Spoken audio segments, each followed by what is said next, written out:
Hello and welcome to this lesson, which is all about creating a material. In this lesson, we're going to be creating our first material that has the ability to glow.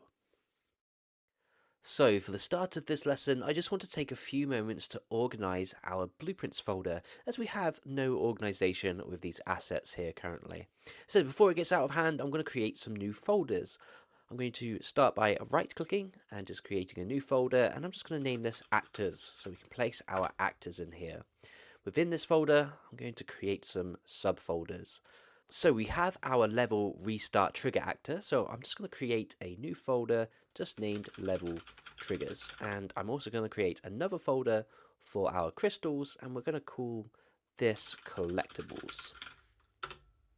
So if you just look next to filters, we have this little button, and when you hover over it, it says show or hide the sources panel. When we click this, we can see the folder hierarchy here. So we can click on blueprints, we can expand actors here as well, and we can simply click and drag the blueprints into the appropriate folder. And we can just hit move here to move them. I'm going to do the same for my level restart trigger actor. Okay, now all we have left is the game mode and the player pawn. So right now I want you to organize your blueprints for your project. Just like I have done, I want you to create a folder for your actors within the blueprints folder. Then create subfolders for your crystal and your trigger actor. Next, I want you to create a folder for your game mode and simply move your game mode into this folder.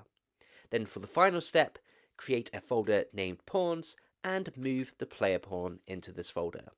So pause the video here, organize your folders, and then once you've done that, come back to the lesson so we can continue on with creating our first material. So I hope you've organized and arranged your blueprints into folders now. It makes it a lot easier for us to stay organized as we move forwards. So right now we're going to take a look at creating our first material. We're going to create a material for our crystals, and it's going to glow.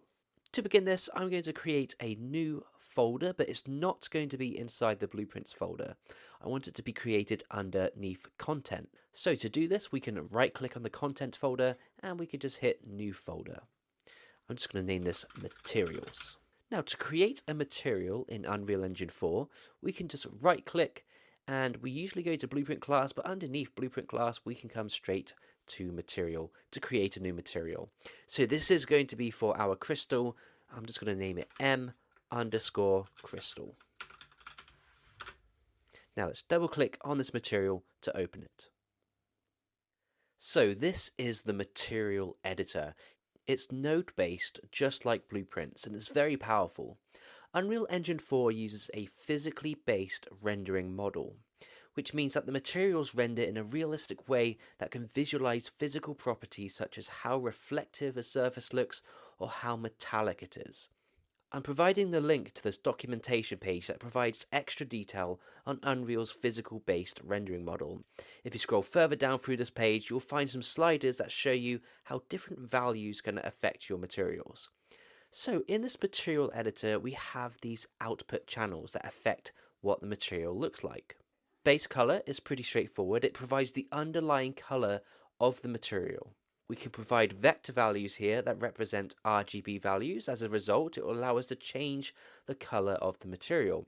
However, you would also use this channel for a diffuse or albedo texture. Metallic makes your material look more or less metallic, and you can see how different values affect this on the documentation. Specular controls how the material reflects light, and roughness controls how reflective the material is. And again, you can see how the specular and roughness affect materials with the sliders in the documentation link on this lesson's resources. Now there's more channels here to work with as well, but the one we are going to be working with closely and focusing on is the emissive color. The emissive color channel allows the material to look like it's casting light when it's really not.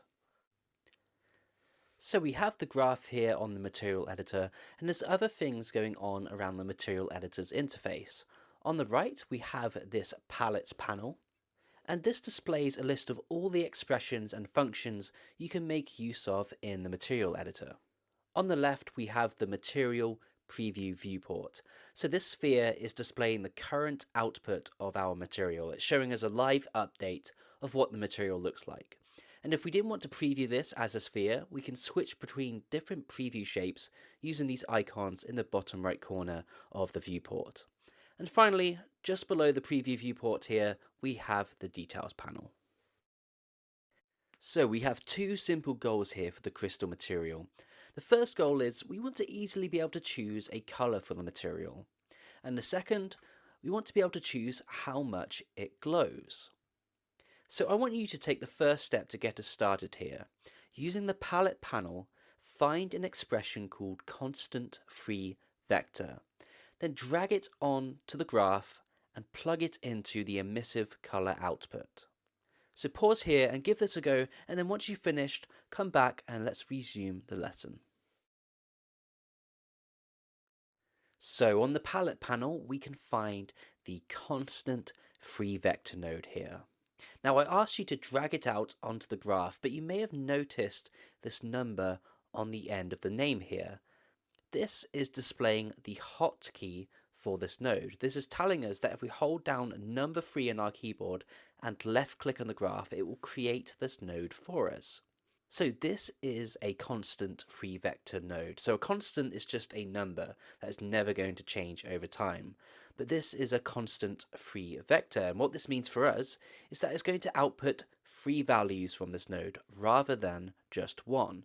And we can see this here. If we zoom into it, it's displaying 0, 0, 0. But in the way that we're going to use this, this is really showing us the values for red, green, and blue. So this node is actually going to provide us the color for our crystal. Let's plug this into the emissive color output and take a look.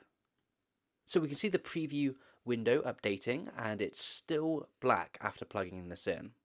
But we can change this. This is because it's still 0, 0, 0. So to change this color here, or to change the value of the constant free vector, we can select the node and click this bar on the details panel where it says constant, or we can just double click on the big black square here. And this brings up the color picker. And we can use the color wheel. We can click and drag around to change the color. And it looks like we're changing the color here, but we're really not, because it's showing us the previous color here and the new color that we've selected, and we can still see that it's black. All we need to do here is just bring up this value slider on the right to apply more of the color. So you just need to remember to make use of this value slider here. Okay, so choose a color for your crystal. I'm going to choose just a nice bluish color over here, and then hit OK. And we can now see that the preview viewport has updated with the color. Now all that's left for us is to be able to control how much this color glows. And this is really easy to do. Just like in Blueprints, we can multiply a float to get a larger value. We can multiply our color here to make it stronger. And the stronger we make it, the more it glows.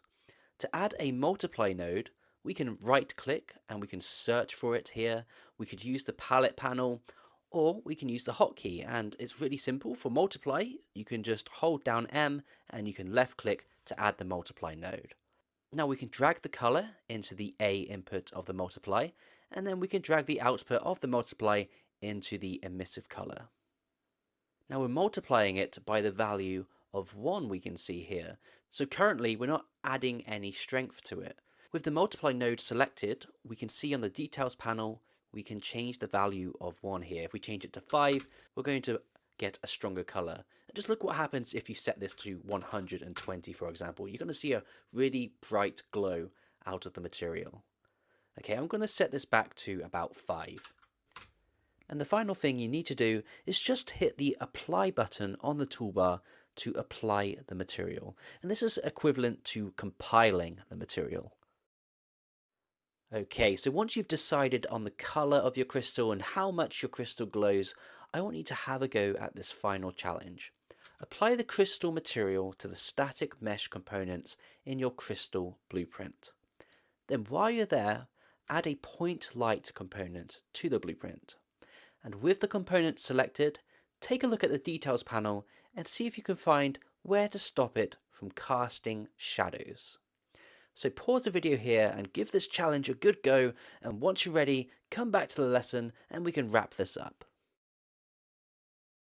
So we want to apply this material to our crystal blueprint. So let's head over to our blueprints folder. Let's come inside the actors folder and then the collectibles folder. Let's open up the crystal blueprint and we can switch to the viewport tab so we can see the mesh here. We want to apply the material to this mesh, but remember we have a top half and a bottom half of this quad pyramid that makes up our crystal. So we need to apply the material to both of these static mesh components. And this is really easy to do. We can drop down the material slot here and we can actually type and search for the name. It was m_crystal. And we can grab that there. And we can even hit the magnifying glass to go where it is in the content browser. And that's done that in the background for us because we haven't docked this next to our level here. But it's brought us back to where the material is. And with it selected, we can select the next static mesh component and just apply the material by using the selected asset from the content browser. Okay, and the final thing to do was to add a point light component. So to do this, we can click the green add component and we can scroll down to where we find lights on here and we can add in the point light. Now we can name this if we want. This is just going to be named crystal light for me. And I wanted you to disable it from casting shadows. Okay, so to do this, we can scroll down to where we find the light properties on the details panel, and we can simply uncheck cast shadows. And the reason we're doing this is because if the light is inside the mesh or above it, it's going to cast some nasty shadows in our level. If we come back to our level, we can see now that all of our crystals have the materials and point lights applied to them. Now the color of the light doesn't match the material of the crystal, so we can come back to the blueprint and we can change the light color to try and match the same color of the crystal. And while we're here, we can also change the intensity of the light. So I encourage you to play more with your materials and the point lights to try and make a fun looking little collectible crystal. Because in the next lesson, we're going to start taking a look at allowing the player to collect these. So when you're ready, I'll see you in the next lesson. Hello and welcome to this lesson where we are going to add an implementation to our crystal blueprint that allows the player to collect crystals when they get near them. So we're going to start further developing our crystals by allowing the player to collect them as they move throughout the level. To get started, we want to open up our crystal blueprint. Now let's break down what's going on here. We have two static mesh components making up the shape of our crystal. And both of these static mesh components have collision applied to them. You may have noticed by now if you roll into these, they block the player. So what we want to do is make it so when the player rolls close enough to the crystal, it triggers an event causing the crystal blueprint to be destroyed and removed from the level. So to do this, we're going to need some sort of collision event. And we don't really want to rely on the collision of our static mesh components here because we have two of them, meaning we could end up dealing with two separate collision events. So we want to avoid this entirely and just deal with one collision event. So our first step here is to disable the collision of both of our static mesh components. To do this, we can select one and then we can hold down left shift and we can select the other component. So now we have both of these selected and we can scroll down on the details panel to where we have the collision section and we can change the collision preset from block all dynamic to no collision to remove the collision for these components. Let's take a look at the components that will make up our crystal blueprint actor.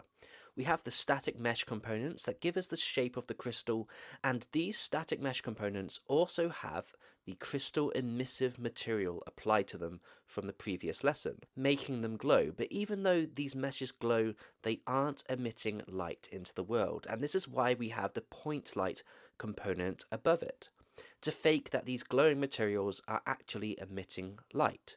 Now for dealing with the collision, we are going to add a sphere trigger component. If the player moves close to the crystal and overlaps this trigger, they will collect it.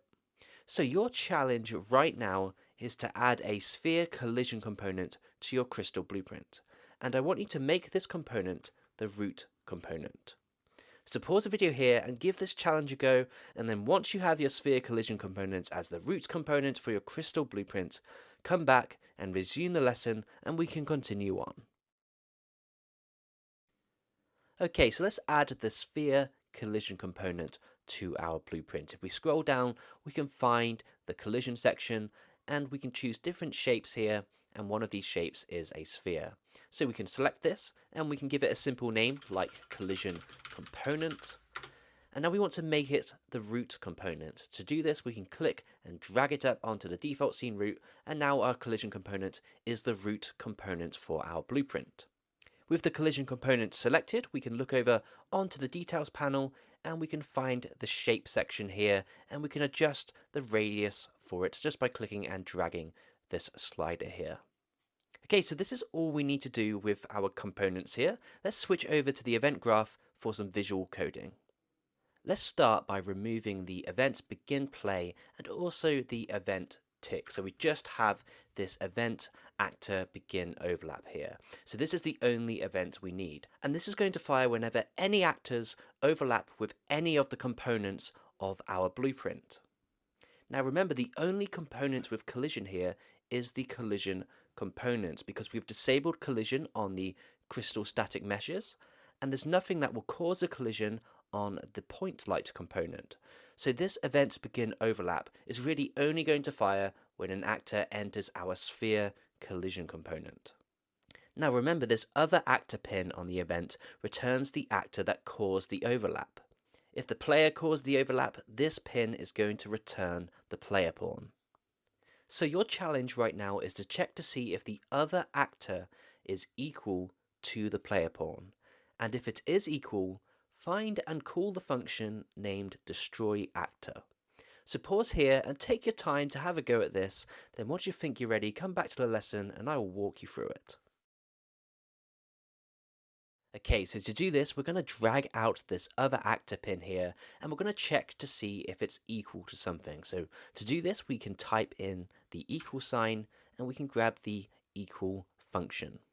Now we want to check to see if it's equal to the player pawn. So we're going to right click and call the function named getPlayerPawn. And the return value here returns the player pawn. We can plug this into our equal check to check to see if it's the player that has caused the overlap. Now we want to call a function named destroyActor. We can just right click, we can find this function by coming down to the utilities category, and we can just find the destroyActor function if we keep scrolling down. Of course, we can type and search for it if we want to, but this is where this function exists. So when this function is executed, it causes the actor to be deleted from the level. Now we only want to call this function if it's the player pawn that has caused the overlap.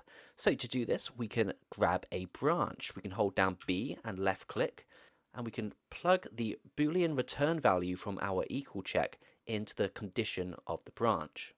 Now we just need to hook up the execution pins. From the begin overlap, we're going to go to the branch, and then we're going to use the true output from the branch to the destroy actor. So this now says if the player pawn has caused an overlap, destroy and delete this crystal from the level, and it gives the illusion that the player has picked it up. So let's come back to our level to test it out. We can hit play, and we can now see that the player can roll into these crystals to collect them. Now this is a very simple system, and we're going to expand upon this over the next lesson. So once you're ready, I'll see you there.